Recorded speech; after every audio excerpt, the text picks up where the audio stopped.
ভেনেজুয়েলার তেল শোধনাগার এলাকা থেকে যুক্তরাষ্ট্রের এক গুপ্তচরকে আটকের দাবি করেছেন দেশটির প্রেসিডেন্ট নিকোলাস মাদুরো।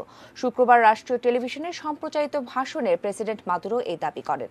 বৃহস্পতিবার উত্তর পশ্চিমাঞ্চলীয় রাজ্য ফ্যালকন থেকে তাকে আটক করা হয় বলে তিনি জানান। ওই মার্কিন নাগরিক সেখানে আমুয়ে অ্যান্ড কার্ডন তেল শোধনাগারের ওপর গুপ্তচর বৃত্তি করছিল।